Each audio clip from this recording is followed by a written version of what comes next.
Oi! Olha, estamos aqui novamente para mais uma aula. Tudo bem, gente? Bom dia, boa tarde, boa noite. Então, vamos iniciar mais uma aula agora neste cenário maravilhoso, né? Que é a Grécia, que nós estamos falando da Grécia, né? Estudando o capítulo 6 do nosso livro. Então, nada mais que justo estarmos na Grécia, né? O que vocês acharam desse Partenon aqui atrás? A Grécia Antiga, maravilhosa, né? Bom, gente, vamos parar de brincadeira, vamos falar sério, tá? Nessa aula nós vamos finalizar o capítulo 6 do nosso livro, tá? Já vamos começar a citar Roma, que vai ser o nosso próximo país, né? Nosso próximo capítulo, capítulo 7. E aí, vou colocar o conteúdo na tela, acompanhem, façam leitura das páginas citadas na íntegra e dúvidas vocês já sabem onde me encontrar, né? Instagram, e-mail, aqui nos comentários, através do plural, tá? Então, vou colocar o conteúdo na tela, acompanhem, por favor.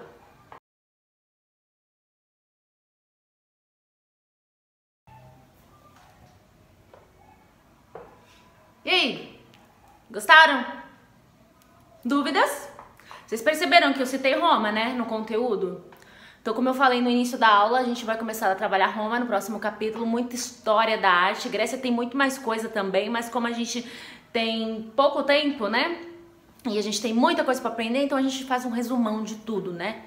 Então, se preparem que a próxima aula a gente vai falar de Roma, vai ser muito legal.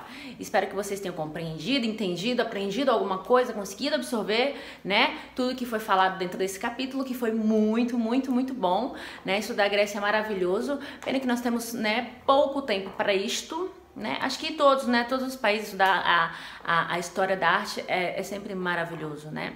Enfim. No próximo vídeo, na nossa próxima aula, tem muito mais, tá bom? Então, por hoje é só. Atividade na plataforma, respondam, acompanhem e dúvidas vocês podem, né, estar me procurando que nós podemos conversar, esclarecer, enfim. Vou tentar marcar uma aula ao vivo com vocês pra gente poder fazer um plantão de dúvidas, se vocês quiserem pontuar alguma coisa que foi falada em algumas das nossas aulas online durante esse período, né? Enfim, mas eu vou ver isso direitinho, vou marcar e vocês serão avisados. Beijos e até a próxima aula. Bye!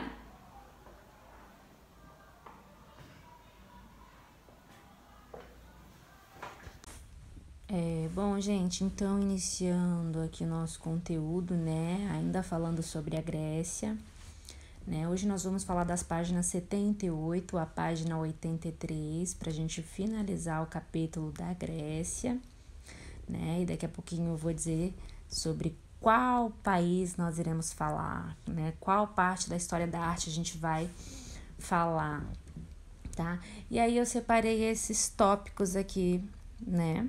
Que fala da Grécia clássica, o corpo e a beleza, a Grécia helênica e o teatro grego, né? E aí, gente, especificamente aí no tópico do corpo e a beleza, eu não separei um slide, né, para ele. Por quê? É que nesse contexto ele é abordado bastante a questão das esculturas, né, sobre a forma como ela ia mudando, né, de acordo com os períodos. Vocês lembram que eu coloquei lá na nossa última aula, né, citei esses períodos, né, o período arcaico, o período clássico e o período helenístico?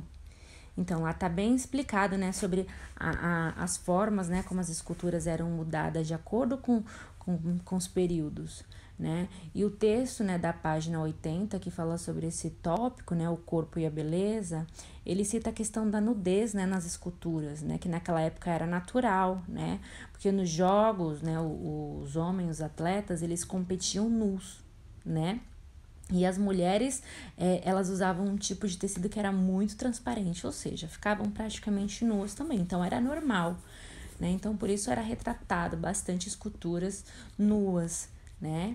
E eu trouxe aqui, nesse slide inicial, a nossa maravilhosa Vitória de Samotrácia, né? Eu tive o prazer de ver de pertinho essa obra, né, que se encontra lá no Museu do Louvre, né, a Vitória, que ela é conhecida como uma das esculturas femininas mais lindas, né, fala-se aí que ela estava numa proa, né, de um navio, e ela representa a deusa Vitória. A gente tem a imagem dela, depois vocês dão uma olhada no livro de vocês, na página 82, ó, ela tá legendada da seguinte forma: Esta escultura provavelmente fazia parte de um monumento em homenagem a uma batalha naval erguida em 190 a.C., em uma colina da cidade de Samotrácia. O movimento do braço alado da Vitória sugere que ela acabava de pousar na proa do navio de pedra que formava a base original da escultura. A figura cuja cabeça e as armas não se conservaram. Uma pena, nossa, ia ser maravilhosa se a gente ainda tivesse, né, a cabeça. Bom, é um exemplo do estilo dramático do período helenístico, né, um período dramático delicado com relação a cada detalhe que era representado na escultura, o movimento do tecido balançando, muito, muito bem feita. Bom, e aí seguindo aqui, né, pra gente iniciar os outros tópicos, vamos falar primeiramente da Grécia Clássica, tá? Vocês podem acompanhar aí no livro de vocês, a Grécia Clássica que tá na página 78. Eu vou ler aqui o trechinho do texto que eu trouxe para vocês, acompanhem comigo. Bom, chamamos de Grécia Clássica o período que abrange os séculos 5 a.C. e 4 a.C., quando Atenas se colocou à frente de toda a Grécia, desenvolvendo a democracia e consolidando o poder marítimo. Atenas, conduzido o exército, venceu a guerra contra a Pérsia. Bom, a Grécia, né, ela estava constantemente em conflito, né, com outros povos, né, principalmente com os persas. Né? Então, as estratégias, né, os armamentos que eles tinham, né, por exemplo, os triremes, né, eles rendiam muita vitória, né, para os gregos. E algumas cidades, estados foram dominadas, né, pelos macedônios. E aí teve uma certa época que os gregos eles foram totalmente dominados, né, pelos romanos. E aí os romanos, gente, eles se apaixonaram pela cultura grega, né? E aí eles passaram a aproveitar essa cultura, né, de um jeito bem romano, né? E até a gente vai falar sobre esse assunto, né, no nosso próximo capítulo, na nossa próxima aula, no caso, que já vai iniciar o próximo capítulo, que a gente vai falar sobre Roma, né? E vale ressaltar aqui para vocês, né, que a herança grega, ela não está presente só nas Olimpíadas, não, tá? A gente fala dos Jogos Olímpicos, que a gente lembra lá da Grécia, né? Mas a gente também tem que lembrar da nossa língua portuguesa, né? Que ela vem do latim e do grego, né? Da matemática e aritmética ali por Pitágoras, né? E Tales de Mileto, na filosofia por Sócrates e Platão, no teatro por Aristóteles, enfim, né? E muito mais. E aí, gente, nós temos algumas imagens, né? Essa imagem aqui para vocês na página 79 do livro, né? Que é o Partenon, né? É o maior templo antigo da Península Grega, que tem, através dos tempos, evocado a ideia de perfeição. As formas dessas ruínas de mármore tornam-se um ícone da democracia, por meio da excelência do material, da qualidade do trabalho e da racionalidade de suas estruturas simples e elegantes. O templo expressa a sabedoria da deusa Atena. Para os gregos antigos, o Partenon simbolizava a força, prosperidade e a vitória sobre os invasores.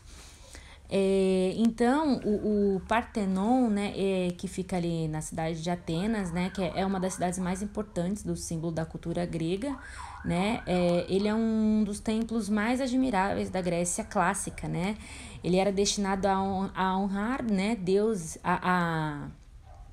a deusa Palas Atena, né. Esse monumento, gente, o Partenon, ele foi construído como parte de um grande projeto de Péricles, né, que foi um governador de Atenas, né? Ele pensava que a melhor maneira dele honrar a deusa, né, a deusa Palas Atenas, era fazer de Atenas o lugar ideal, né, para os filósofos, né, artistas e cientistas, né, da época morarem lá, enfim, trabalhar. Por exemplo, Sócrates, né, Platão, Aristóteles, né, eles viveram lá em Atenas, né, 3 grandes filósofos, né, que inclusive são considerados alguns dos mais inteligentes do mundo. Bom, ainda na página 79, a gente também tem essa imagem, né, essa escultura em relevo, vou ler para vocês a legenda. Métopas, né, são placas de mármore com altos relevos de cenas mitológicas instaladas nas paredes externas dos templos. Esta peça do Partenon mostra uma cena de centauromaquia, a guerra mitológica contra os centauros. Figuras meio homem, meio cavalo que representavam para os gregos o que não era civilizado e ilícitos. Esta imagem pode se referir à lenda de uma batalha que teria ocorrido nas comemorações do casamento de um rei Lápida. Os centauros, incapazes de controlar a embriaguez, passaram a molestar as mulheres e os jovens, causando a guerra. A vitória dos gregos sobre os centauros pode ser vista como um símbolo do triunfo da ordem sobre o caos, né? Então aí é uma imagem sobre relevo, né? Que tá mostrando aí a batalha, né, de um humano, né, como dito, né, para perceber, dá pra gente perceber pelo desespero, né, ali na imagem, né, no semblante, no rosto, né, dos personagens retratados no relevo. E a gente tem também, né, dentro ainda da Grécia Clássica, falando desse assunto, a gente tem a imagem desse vaso, né, na página 80, né? Em meados do século VI a.C., os trabalhos mais refinados de cerâmica eram feitos por Echequias, que assinou muitos vasos como ceramista e pintor. Nesta ânfora, ele representou o suicídio de Ajax, um episódio da Guerra de Troia. Ajax era o melhor guerreiro depois de Aquiles.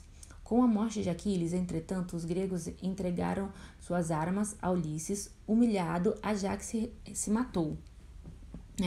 Echequias representou preparando-se para sua morte. No momento em que, deixando de lado o capacete e as armas, fixa no chão e a espada contra a qual se atirará.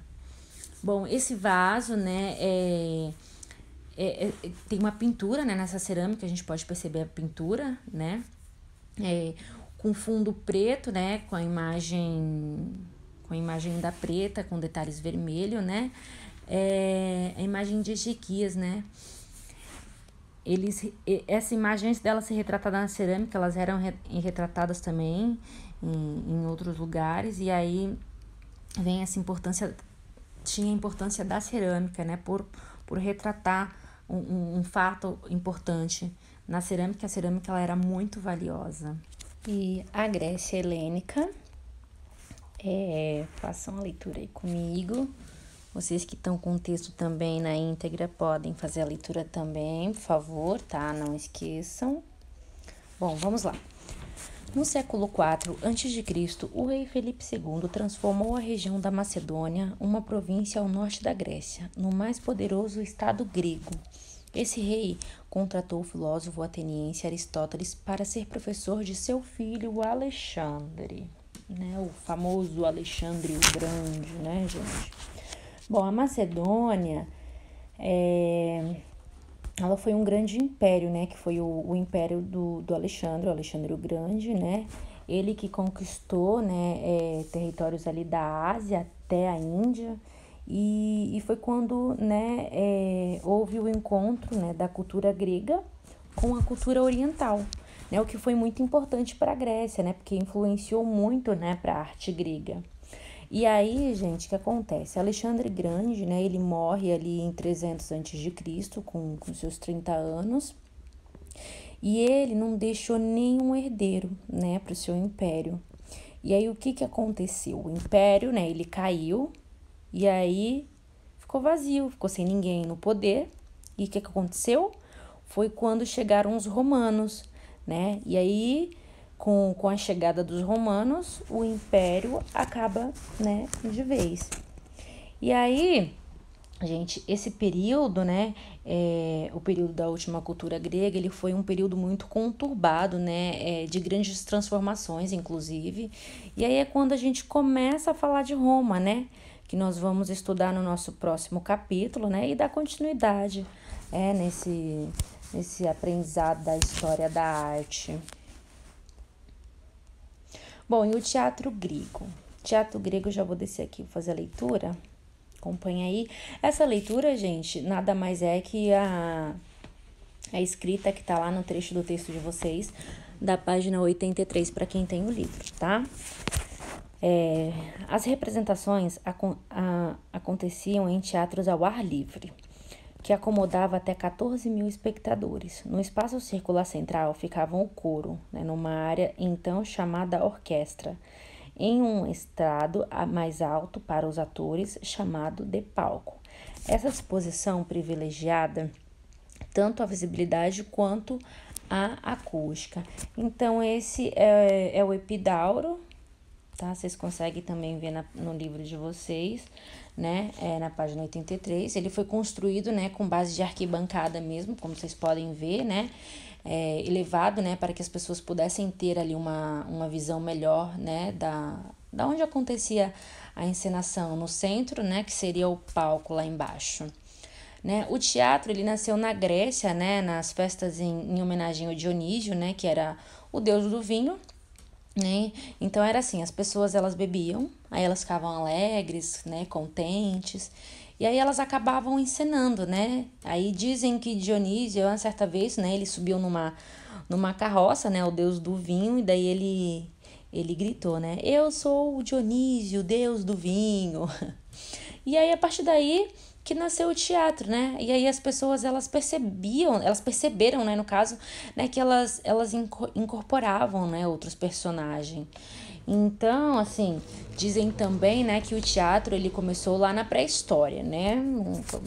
Vamos por que, né, será lá na pré-história, né? Que dizem que é onde o homem ele encenava, né, uma cena para ele poder contar, né, uma história. E aí assim ele fazia sem ter percepção, né, daquilo do que ele estava praticando, né, que era atuar, encenar. E aí E aí, gostaram? Dúvidas?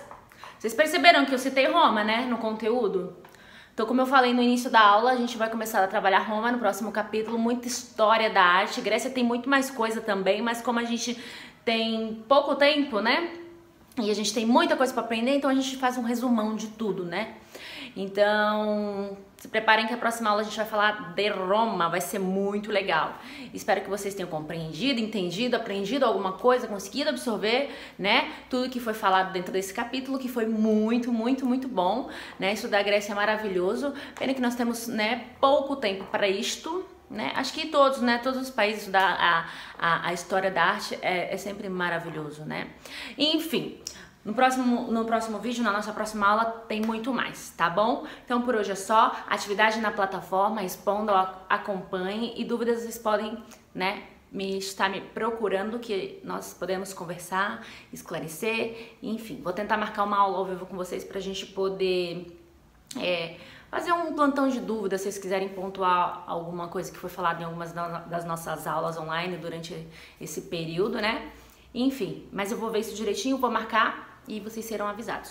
Beijos e até a próxima aula. Bye!